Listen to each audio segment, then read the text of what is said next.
Ahlan wa sahlan and welcome to the Habibis podcast. Three game developers drinking good Arab tea. I'm your host, poses as more apparently, or Fawzi Mesmar as known in other areas. I'm Osama Darius, apparently. And I'm Rami Ismail because when AI voice transcription transcribes my voice, it does it perfectly. Well, look at you, La Dida. I'm the one that had to pose as more apparently. Today we're also joined by a very special guest. We have Nuha Al Qadi here with us. Hello, Nuha. Hello, assalamu alaikum. Walaikum salam. Salam. We're so Good happy to have you. I'm so excited. I'm happy to be here. I guess we should talk about video games first then. Or Nuha, do you want to introduce yourself? Maybe that's even better. Sure. I am a narrative designer at Ubisoft Toronto, so I do a lot of story stuff in games. That is my jam. It is my life. I love story stuff. Story stuff's good. Yeah. It's good stuff. You know, I was a narrative designer at one point. I worked yeah. when I was at Gameloft. I was a narrative designer for 3 years. I really love it. It's a lot of fun. Oh, wait, you worked at Gameloft? We need to compare notes at some point. Oh, absolutely! I have volumes of notes from Gameloft. Oh. A lot of stuff to share, not on the air. Yes, let's do that. I have only made games about explosions. There's a lot of narrative and explosions, so it works. That was so many stories. Our narrative is in the screen shake. Yeah, I look forward to doing a bit more story work though. Like it's going to be interesting. I'm on a few like larger projects right now, not as a lead as I used to be at Vlambeer before we shut that studio down, but as somebody working on other people's projects, and that's been really interesting because exactly. I've never really worked for anybody in that way. Rami, are you going to do the thing where you accidentally announce something? I remember like once you accidentally announced the game. I guess I'm announcing that I'm working on things. Yeah, there you go. That's something. Not just sitting around here. All right. How about we start talking about games now? It might be a good time. What have you played this summer? Okay, well, I played 2 games. I continued to play a little bit more of Loop Hero, not a lot, but just enough to get to this point where I'm feeling that I'm not really making a lot of progress, and it's that part of the loop is it's not a great feeling. Do you have the same experience? No, not at all. So what's your secret? Sounds very arrogant now that I'm saying it that way. Well, what are you doing that I'm not doing? I know, like, obviously one of the things to look for is what resources do you need and how do you get them. Are you letting your carts overflow? No, I'm not. Should I? I didn't know that was so there's a number of resources that you can only get from overflowing your stacks, whether it's your inventory stack or your cart stack. Yes. Okay, so I'm trying. Like, I went into this blind. I'm not looking up any strategy guides or anything like that. And I'm seeing that maybe that's a mistake. Maybe to get more out of the game, I should be doing that. So honestly, the most important thing I will say is like try and do everything against your intuition as well. There's a lot of systems that work in counterintuitive ways almost, and it's fun to just kind of play and see what that does. I will say it is also sometimes horrifying. Be careful with ruins and wheat fields because both of those will wreck you. Yeah. But in general, like doing stuff that seems like a bad idea sometimes works out really well. So the worse the card seems, the more interesting it is to mess around with. Yes, but there was actually one time where I did that and I died. Basically, the game presented me with a choice, and I'm like, that doesn't sound like a good option. But since the game is asking me if I want to do this, I'll try it. And I instantly died and unlocked an achievement for dying outside of combat. I'm like, okay, maybe I should tread more carefully here. I mean, everything in the game could and will kill you, which is kind of the wonder of it. There's a lot of like fun little strategies that you can figure out, but most of them involve adjacent tiles, touching tiles, or letting things do the opposite of what you think they should do. Interesting. Okay, that breathes new life into the game. Now I'm gonna hit up a guide or two. And so, I've actually been playing another game as well. I've played a game called Star Renegades. It's made actually in Canada and out of Toronto. by a Nice. company called Massive Damage. Yes, exactly. So the game is a tactical, turn-based strategy game with roguelite elements. So this is the caveat. I've only played it for 5 hours, and I haven't died yet. So I did not experience the roguelite aspect of the game. So what I'm Very light, it seems. yeah. Well, that's confusing to me too, because I went in knowing it was a roguelite, so I was expecting to die. I mean, so to tell you a little bit more about the game, it's gorgeous. The pixel art is really, really good. The pixel art animation, even the character designs, all gorgeous, all really, really. It's a pleasure to look at. The combat system is really good. It's very interesting. It's something new. It's turn-based, but there's a timeline that's on top of your screen that tells you when your action is going to take place and when when the enemy's actions are going to take place. That so far, that's kind of, I wouldn't say standard, but it's like I've seen it before. What's interesting about it is that your attacks have different execution times. So when you're scrolling through which different attacks or actions that you could take, it'll tell you where on the timeline they would sit. Right. And that's actually an interesting choice already. Add to that, certain actions can push the enemy's attacks back.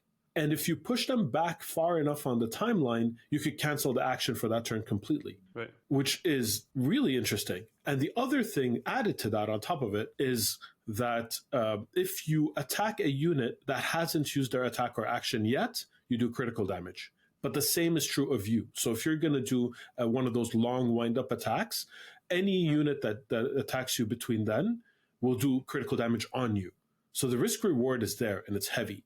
And because of that, every fight kind of feels like a puzzle that you're solving. Like, what's the best way to approach this in a very interesting, in a very, still kind of procedural way, right? Because they're throwing different enemies at you. There's more to the game. There's a lot to the game. Actually, that's one of my criticisms.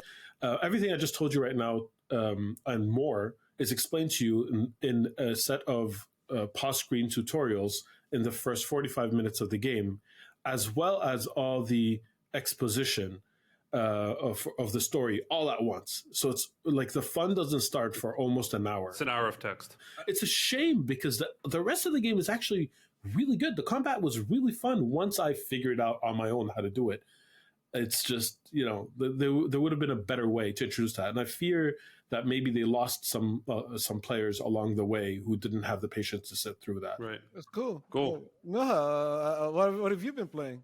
I started playing a game called Rookie. I think that's how it's pronounced. It's with the two dots over the yes, yeah. That one.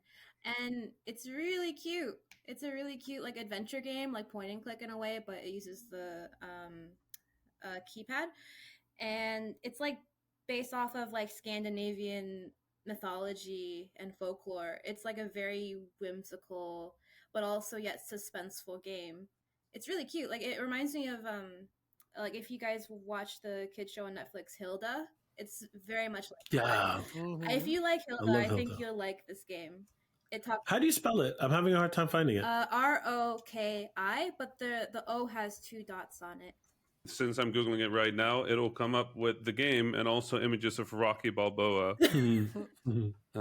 What his name is spelled. You got a new character. You got a new character. It's Rocky.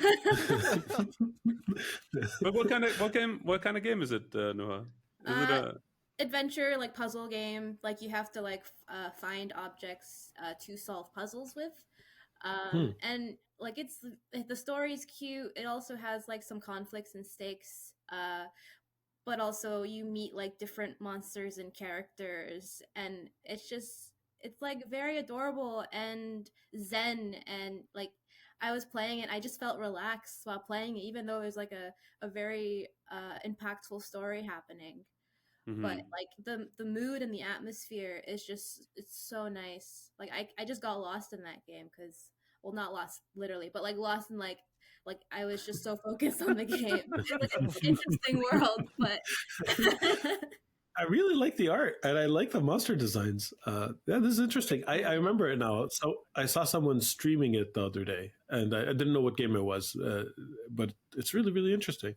Are you Yeah. playing it on PC or something else? Yeah, I got on PC. I think it's also on Switch. It came out last summer. And I heard about it then, but then I saw on Steam it was on sale, so I picked it up, and it was definitely worth it. Even full price, I think it's worth it. But I'm still playing it. Like I only played a few hours so far, and I think it's about 10 hours long. So we'll see how it goes. But I'm already invested in it at this point. Good. Yeah. Nice. Good. Yeah. That's pretty awesome. It- Well, on story-based games, I played a whole bunch of Persona 5 Strikers Right. last week. What do Did you you think? see what I'm trying to do? I was trying to do the Osama transition. Right. How do you rate me on these? I always rate you at 10. Honestly, especially when you're posing as more. See what I was trying to do? I was trying to pose as Fauzi and Osama at the same time. The AI knew this was gonna happen. I'm literally just gonna give it a 7 out of 10. Let's. But Fauzi, okay, tell me, Persona 5 Strikers. I told you last time we talked about it. I told you at the first battle you feel like you're home. You are absolutely right. It Yeah. felt like I was coming back home. These are the characters I missed so much. These are the places I've been to before. And like they do this thing also when the game starts in which like they take you back to some of the places where you used to hang out. It's odd to nostalgic. Well, for me, it's nostalgic in two ways because Shibuya is a place that I was intimately familiar with. So like the first game made me nostalgic to that to begin with. Right. But like in this one, I am now nostalgic to the Shibuya in Persona 5, which made me nostalgic to Japan. Right. It's wonderful. So like you go like this is a DLC. Like no, it's an entirely different game made by a different team, but feels in every single way like it's a Persona 5 game. Right. That's great. It's like the hidden chapters or like it's like stuff that should have been in the game but made it out afterwards. And you know, like what I love the notion of it is that this is not just like the Persona 5 happened in Tokyo, and this one they're going on a road trip. It seems, Mhm. and like I'm already seeing more of Japan as they're traveling, and that's so exciting. Yeah. Hmm. Yeah, you're gonna So, have a so good exciting. time. You're gonna have a very good time. Yeah, it's like also like I don't know about you, but like I like the episodes in the anime when there's the beach episode, there's the barbecue episode, The baseball episode, right? the They have baseball. these I like tropes. those. Yeah. I like Yeah. those. Like the regular heroes kind of on vacation doing Yeah. stuff. I like it because it gives them an opportunity to like let the personalities of the characters come out and see different dynamics that you don't usually get from the regular action episodes of those shows. So yeah, absolutely. Totally. So like it's this game feels that it gives you more time to spend gives you an opportunity to spend more time with people you really like or liked before. The music also helps with the nostalgia because like there's the wonderful soundtrack from Meguro like playing all over the thing from Persona 5. But did you notice that they're like heavier remixes? Yes, and they're So also like good. yes, I was about to say like they have like the Mosu kind of vibe to them, especially in the fights and the dungeon areas. So good. A bit more like a rocky and more metal in some areas, which is quite nice.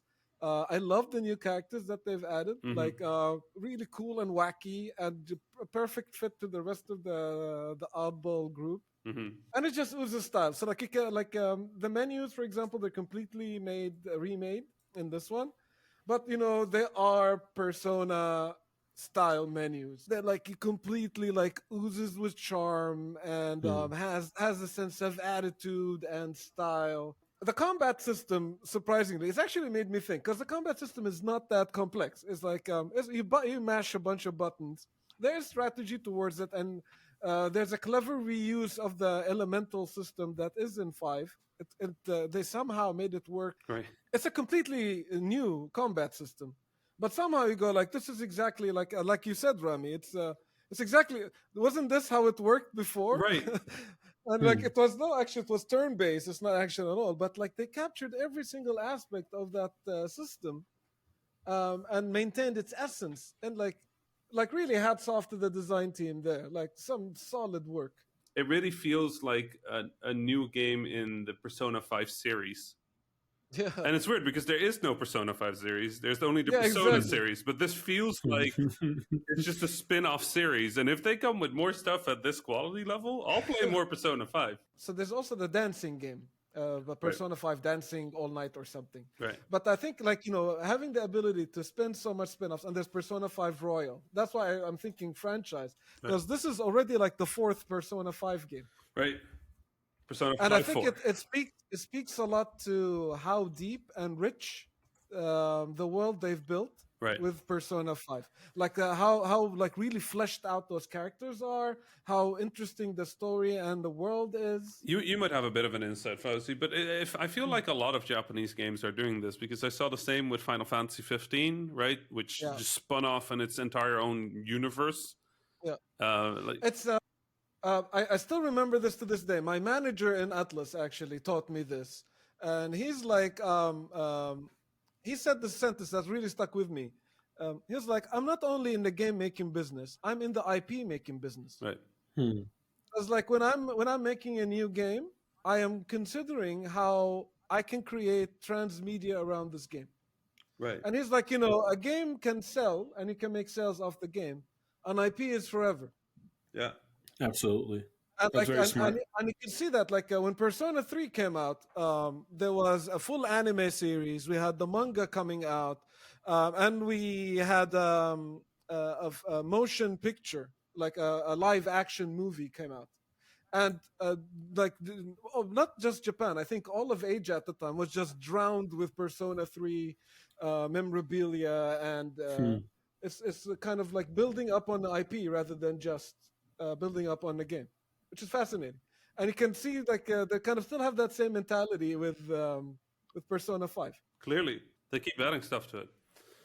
Gosh, It's you all great. played so many video games. I didn't have any time to play anything at all. Except for Loop Hero. Well, Except for a lot of Loop Hero. I played Loop Hero. I tried to catch up a little bit on Destiny where I could. That remains very good. I played some Flight Simulator. They have a UK update, so Birmingham Palace now looks like a palace instead of an office building. That's nice. But I think genuinely that, God, what have I done? I've gotten a new chair. I've got a new off chair. Okay. Listen. That doesn't count unless it's a Only- gaming chair. So Only a year after the pandemic started, does Rami think, "Hey, my back hurts"? So okay, that is genuinely what happened. Okay, like last week I had a bit of a health scare because I had like a very strong stab in my chest, Oh, no. upper left, and I was no. like, oh, that feels really bad. I should probably go and see a doctor. So I had a bit of a tingle in my left arm as well. I'm like, okay, you know what? Call doctor. Like, Yeah, this definitely. this could be bad. So I called the doctor, went to the doctor, and the doctor, did some tests, checked my heart, because the symptoms were kind of like in line with potential heart issues. So they checked on me, and she just went like, no, I don't think it's your heart. It's too high to be your heart. It's probably your shoulder, right? Your shoulder just got stuck, and it's obstructing something that makes your arm tingly if you're in a weird position or something. And so she just asked me a bunch of questions, and I have one of those standing desks, so I can switch between standing and sitting. But I spend still a lot of hours sitting. I mostly stand when I'm programming, and I want to have a little bit of music to sort of dance to a little. So I thought, okay, you know what? If this is going to be a problem for me, I want a really good chair. So I Googled for the best chairs, and you kind of get two options. You get office chairs or you get gaming chairs, right? And now the office chairs are just office chairs. And they can be ergonomic and all sorts of support things. And you have gaming chairs, which just look like, what's the polite way of saying it? My colleagues call my chair like I'm driving a rally car. Right. Accept it. I found a combination between the two. It's a brand called Herman Miller, and it's a really fancy office brand apparently. And they have a collaboration with Logitech G, which is Logitech's like gaming arm nowadays. None of those companies sponsor the show, by the way. Yeah. Nobody sponsors our show. Nobody sponsors our show. They all know better. Right. We should reach out to tea companies and see if they can sponsor our show. You just start the episode with, I'm drinking some good Ahmed tea. Yeah. 3 game developers slurping good air tea. That's gotta be yellow label. But yeah, nobody tells you how much of a difference a good chair makes. Like, genuinely, I sat down in this chair and everything is adjustable, like from the way it pushes your spine into shape to how high, how far out the arms are, how high the arms are, how far forward the seating area goes, or how close it stays to your legs. So I've got like support. Like, I've been working in this chair for 2 or 3 days now, and you get out of the chair and you're like, wait, I have energy left for today. How did that? Was my old chair that bad? Rami, you could tell that the blood of the pharaohs run through you, because it only took you 1 year before your back broke. It took me like 3 days. Seriously, from working from home, I was like, I need to get me a nice chair, because I don't think it has anything to do with blood of the pharaohs. How old are you, Fauzi? Not on this podcast. Thank you very much. So maybe I have the blood of the pharaohs. You might have the age of the pharaohs, my friend. Like, I don't... That's what I get for giving you a compliment. You also have the wisdom of the pharaohs, I suppose. Okay, much better. Nice save. Okay. Nice save. Like, to add to Fauzi's point, it took me about a week, and I wasn't the only one complaining. And actually, work let us go into the office and pick up our ergonomic chairs from the office and bring them home. And that was extremely kind of them, because it really saved my butt back, name it. But yeah, before that, I was sitting in this Costco bought office chair, and it was fine when I'm just on the computer at night, browsing a bit. It was not fine when you're in it for 8+ hours a day nonstop. But I understand, buying furniture of any kind and decorating a household is a very big event in an Arab household. Yeah. I mean, to be fair, that was a little bit like I've been looking at this office space and I've been thinking, like, how do I redecorate it, right? Like, how do I put new stuff in there? It kind of feels like a big, because I've always seen back in Egypt, if we would redecorate, it was like we go out of the house for like 3 weeks because there's like fake marble coming in and like plaster for like fake pillars with like ornamental designs, and it's just like, this place is not gonna you're not gonna be, or like like the couches and the chairs, and they're all these like super fancy. They're not fancy. They're kind of what is the right, like, they're borderline between kitsch and I'm just thinking about having that fancy. Now I'm just thinking about having that as an office chair, and I think my back just instantly died. Well, the true Arab way to have new furniture in the house is that once you get the chair or the couch or whatever, it needs to remain wrapped in plastic. Right. Important. Forever. Important. Yes. Forever. Mm-hmm. The plastic never goes off. No. Yeah. Did you also have the thing where your TV remote was wrapped in saran wrap? Yes, or was that just... exactly. The TV remote. It still is. My parents actually, instead of leaving the plastic on the couches, they just cover it in blankets. So I don't actually know what color a couch is to this day. I don't know what color a couch is. That's so perfect. I think I have like I don't know, some kind of complex, because whenever I get the new phone, I just can't wait until I peel the plastic off. It's like, this plastic is not staying, because I've had plastic staying on my stuff for a long time. Right. Absolutely. But also, like, in Syria, people have 2 living rooms. One where it's the nice furniture. And actually they take it all off and it looks really pretty. And the other living room's the actual one they live in that's not as pretty. And they close the doors on the nice one, and they only let guests in there. You are not allowed to actually chill in that room. Only for guests. It is off limits. We talked a little bit about the niche, the like fancy cutlery and stuff, and the plates in the first episode. But this is an extension of that, right? Like it's Yeah. Yes. Yeah. it's there's the place that is for other people to see, and you would like. I don't know. Did you all do this? Because when I was a kid, I would sneak into that room all the time and sit in one of the chairs for a little bit. Oh, I yeah. would feel so fancy. I would feel Every so time I fancy. did that, I got the ship. I mean- Every single. So we've lived in houses where we had that room, and we've also lived in houses where we didn't have that room because, like, you know, the size of the house. We've moved from different houses. What's interesting is in the houses where we don't have that room, our living room converts into that room when guests come over. Like, there's decoration that pops up out of nowhere. I don't know where my mom stores them, and like, oh, we have plants. Where did we get plants? And they're alive. How did we work this out? The thing that I like a lot about these rooms is that on that room in display, there's always like a bunch of ornaments. And I'm pretty sure like everybody bought the same ornaments from the same bazaar. There's always some kind of wooden camel Right. Yes. or 5. Yes. There's always these paintings hanging on the wall that say Subhanallah or like Ayatul Kursi or Yeah. something like that. Yep. Yep. And there's always like an incense. The thing I used to jump over. What did we agree that that thing is called? We had a wooden camel, true, but we also had a wooden elephant and a wooden falcon. No, So I'm one Ah, up yeah. you. Oh, yeah. no, I'm just kind of curious. This story of Fauzi jumping over incense, does that ring a bell? Like, is that something No. that you...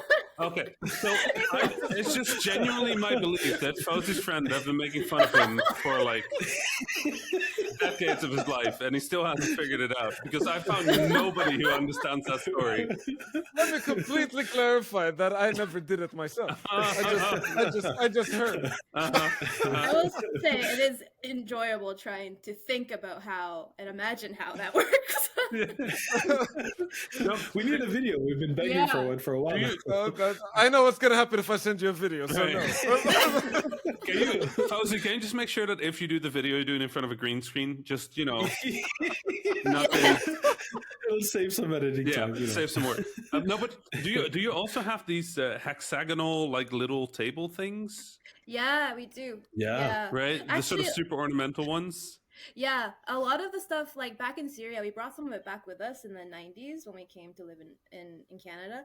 Like we had a lot of Syrian mosaic stuff. It's a very like it's like the wooden mosaic look. Right. Everything we owned was basically that because our uncle had a wood shop in Suhamadia. He's probably still there to be honest, selling this stuff to tourists. And so we got a lot of that.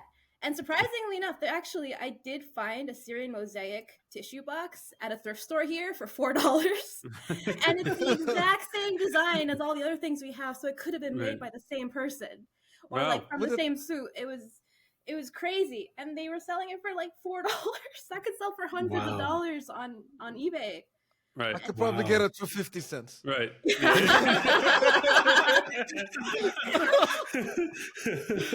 Just give I me could some have, time I with your could have. uncle, and I'll manage to haggle the price down.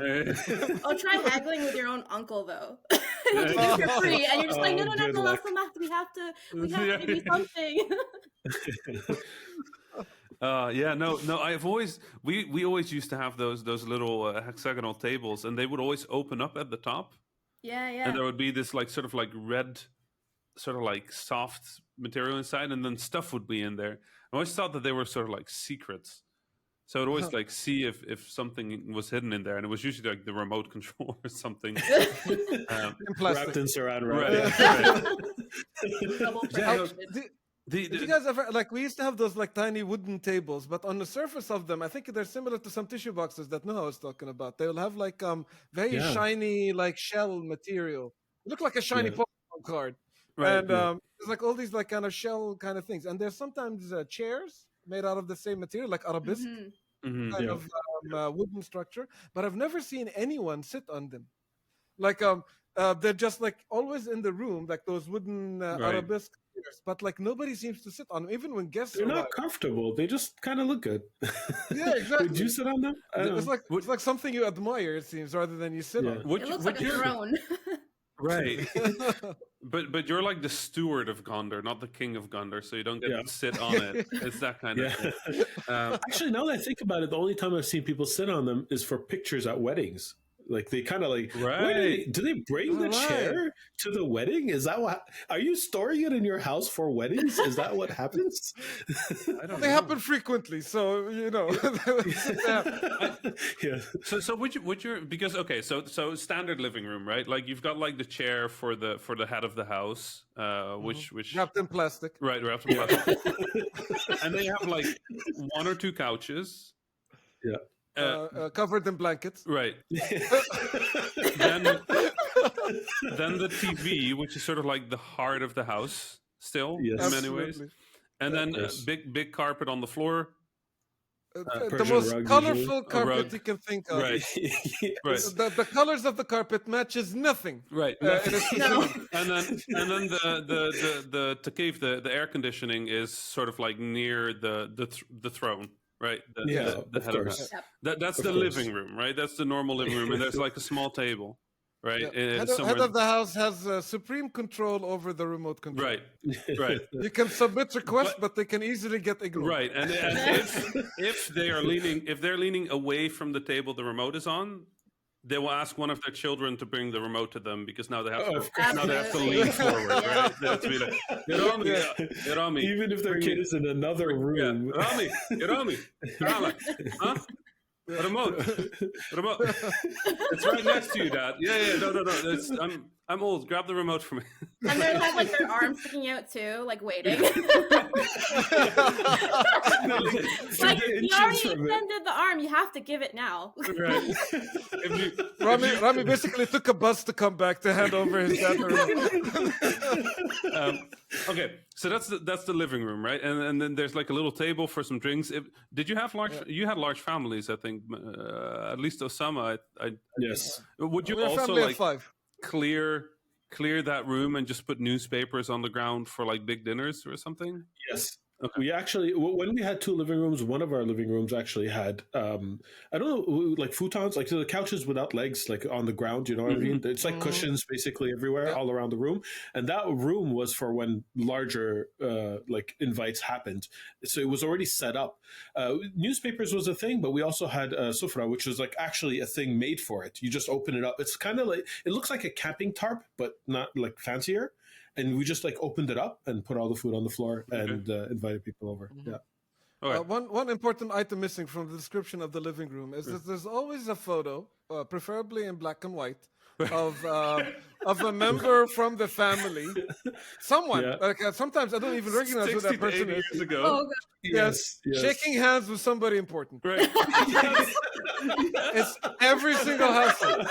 It is so true. Another common item as well is usually a shisha that is either still in use or hasn't been used for like decades. Right.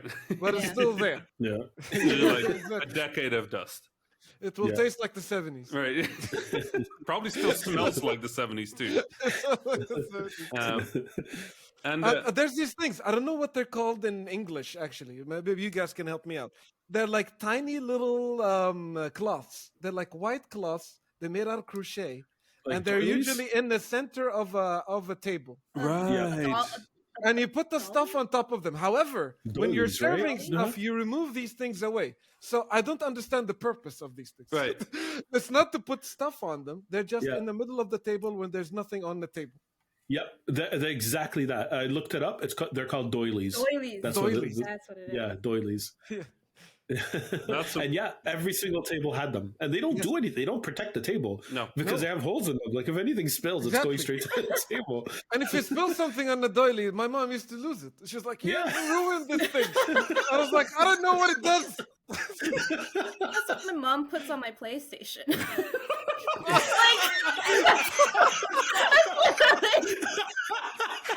don't know why. That's the truth. We had one on the TV as well. Yeah, like why? Right? There must be a purpose for this. Oh my god! Like it doesn't help collect with the dust or anything because there's holes in it. So like I don't actually know the reason. Well, maybe when you remove it, there's like dust in a beautiful mosaic form on your PlayStation. And that's it. I'm not I sure. love it. Oh my god. It's the absolute nightmare. It's so good. It's so good. We Yeah. used to put them on TVs, on Everything. Yeah, TVs, yes. on Absolutely. videotape players, Right. But on why? the stereo. I still don't get why.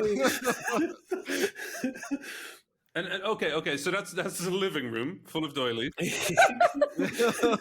So not a guest room. Is that also like 2 chairs with a table in the middle? Yes, they're like- less likely to have a 3-seater. Most likely to have like several one-seaters Right. or 2-seaters. Right. Yeah. Because it almost, like when you see photos of like presidents meeting, Yeah. I feel like those rooms always aspire to be those rooms. Yes, I Yes. agree 100%. Yes, and they'll have absolutely. like a giant portrait. If they're going to be a portrait in the house, it's going to be in that room, like Right. a painting of a family member or something like that. Yeah. Right. Yeah. Yeah. I always the thing that gets me is just like the choice of how those chairs look, specifically those chairs, right? Is like these sort of like thin wooden round, usually sort of like a semi-round top, and then it kind of goes down and sort of like shrinks a little in width, right? And there's just sort of like a pillow, but it's like a sturdy pillow in the back behind you. Like it's super uncomfortable. It's not Like you comfortable lean at all. back into it and you're like, who put bricks in this chair? Right. And that's the room that if there's anything in it that's metal, it's like gold. It's fake. Of course, it's not real gold. It's like it's fake gold everywhere. It's like usually the color of that room is like red and gold. Right. That's the royal colors, I guess. And Right. that room always has like the coffee thermos. It's not a thermos. It's like that the typical. It's sometimes made out of gold too, like fake gold. Like the kettle. It's like the very traditional looking Arab kettle with Right. like a taco bird beak Right. Yes. for a knuckle, and like you Yes. have like the little like coffee shots in which you drink that very bitter coffee from. Yeah. Nobody has used it in my lifetime, but it's there. Man. That they usually would call me to like that. Usually the kids are the ones that serve the coffee when you have like a guests over. So like when you have guests over, I'd be summoned to the forbidden room, Right. which I like quite enjoyed. But like, oh my god, it's my time to shine. I'm gonna go This in. is it. I like this is the moment I've been preparing my entire life for this. I'm gonna step into the forbidden room and meet all these important guests Yeah. and give them shots of coffee. Yeah. I hope I don't screw this up by spilling coffee on someone. And of course, my dad will be very proud. Right, Fauzi yes. pours coffee. He's the best person in the world at pouring coffee. Right. And then somebody else goes like, "He's the best. You should see my son." And then they start. My son is an engineer and he pours good coffee. Even before doing the coffee, when you get summoned to that room, you have to go and say hello. I need if to you go in screw it and up, kiss you're in every trouble. single person. Right. You have to go to the most important person first. Right. The Yes. Yeah, ruler, you're right. the elder. You can't screw it Yeah. up. If you go Yeah, to somebody no. else the And- closest, you're in trouble. And nobody explains this stuff to you either. There's not like a briefing beforehand. But look at if you see this guy has a long beard and his wife. Yes, she will be. Yeah, go to those first. Those are really important. It's just like you go in and you look at the people. You're like, who's the most terrifying? Of who exudes an air of if you don't greet me first, your parents will hear of this. And you just go in and you're like, Assalamu alaikum. Have you ever been that person? It's actually incredibly uncomfortable. When I go and I visit Iraq, the first day and the first day only, I sit at the head of the table because I'm the guest. Then it's whoever usually sits there that goes the next day and the day after that. But the first day, I'm the one who everyone comes and says like salam to first. I don't like that feeling. Don't break my leg. I'm not used to it. It's so funny, like like we're talking about this guest room and like this extra area where like people go in, and oftentimes when I like tell my Western friends about this, they be like, oh, or like even worse, my Japanese friends will be like, you have enough space for an extra room? To be fair, those guest rooms are usually also very small. Like they might sound relatively large, but they're usually wide enough to put 2 chairs with a table for tea in between. and then like length with like 2 couches for other guests to sit across from each other. Yes, in Iraq, in my mom's family, although they had that guest room in their homes like normal, but in my dad's family, they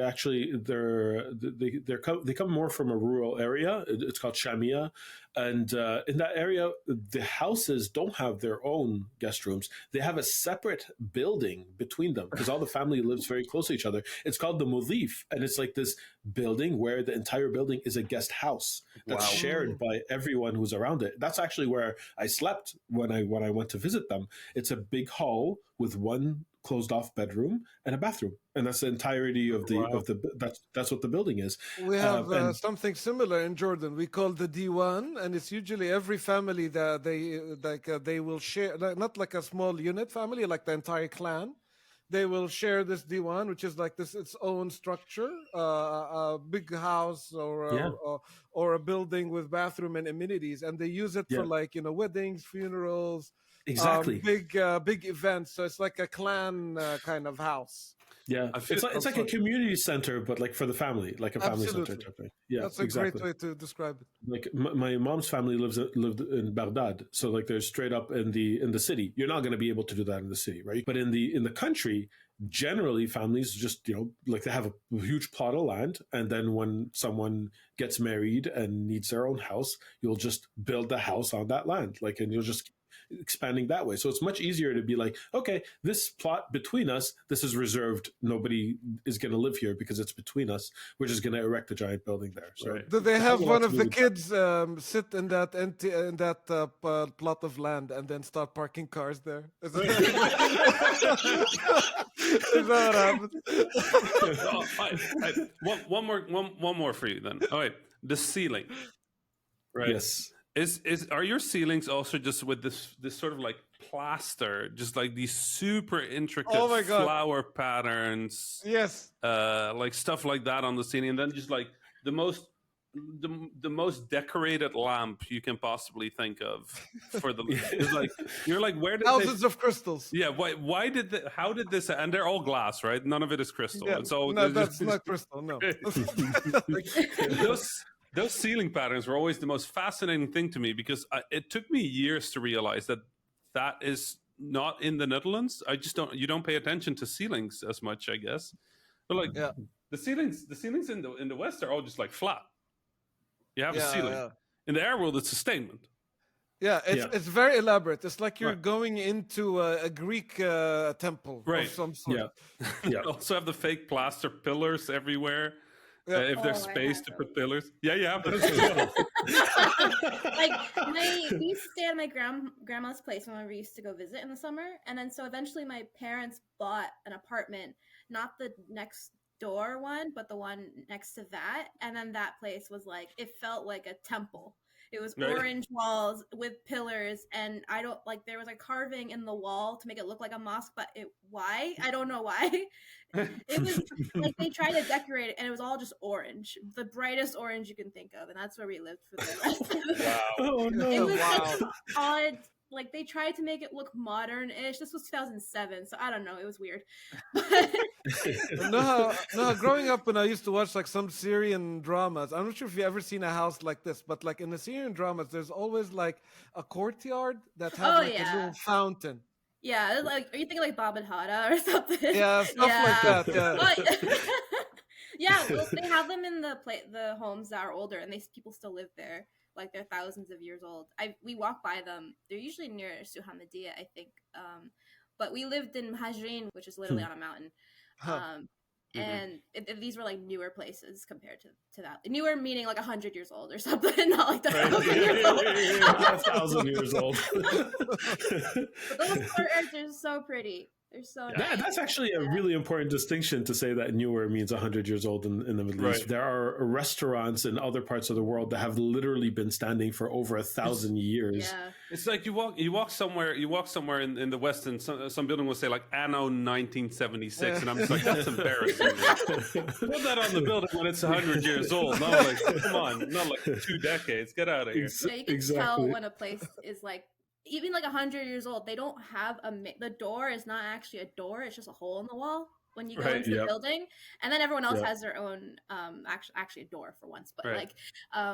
it's interesting because we used to have a lot of stray cats come into my grandma's home because she was on the first floor, so obviously there was no main door, it was just a hole, so they go Yeah. in, and it's always, we get like 10 of them at our door whenever we go get shawarma from this one place, and they all come after us.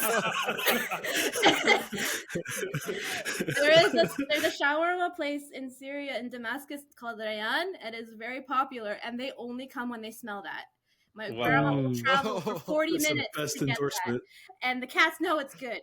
And then we Cat have to approved. just hear all the meows coming from the front door and our windows, and we're just like, this is... Oh, No. I felt so bad because they're strays. So we sometimes will go out and try and give them food after, but like while we're eating, it's very distracting. right. How does the conversation always come back to food? I skipped breakfast today. I'm not a happy camper. I'm gonna. Let me. Rami, go ahead, but I have a feeling that I might need to stop a food conversation. All right, let me try some. Oh, no. So, I just love how consistent the I genuinely, starting this topic, I genuinely thought we would have very different stories. But it's the same. It will be the same, and you know why? It'll be like everything is gonna be kept on to mint condition because all the furniture is wrapped in plastic. there's a doily on the table, some plastic on the couch. There's some doilies on the PlayStation. The PlayStation. I was gonna say that. It's so perfect.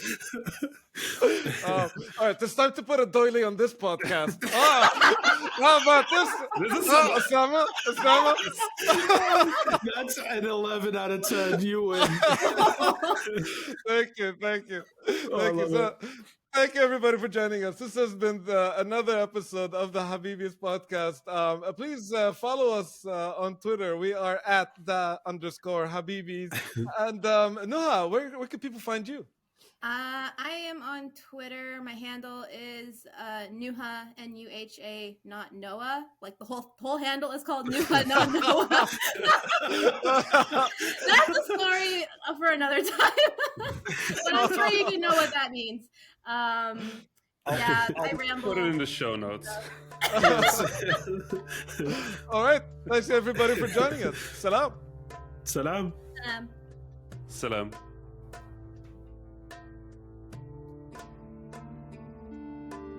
That was the Habibis podcast for this week. I am Fawzi Masmar, your host for this episode. You can find me on Twitter at Fawzi Masmar. My fellow Habibis were Osama Dorias, who you can find on Twitter at Osama Dorias, and Rami Ismail, who you can find on Twitter at THA_Rami. Send us your questions, stories, and suggestions via info@thehabibis.com. Intro and outro music was provided by Malik Zubayla, and the logo was provided by Ibrahim Hamdi. The Habibis is a weekly podcast about 3 game developers drinking good Arab tea, with new episodes launching every Friday, inshallah. If you enjoyed the show, don't forget to subscribe to your favorite podcasting service, or check out thehabibis.com for more information. Thank you for listening. Salam.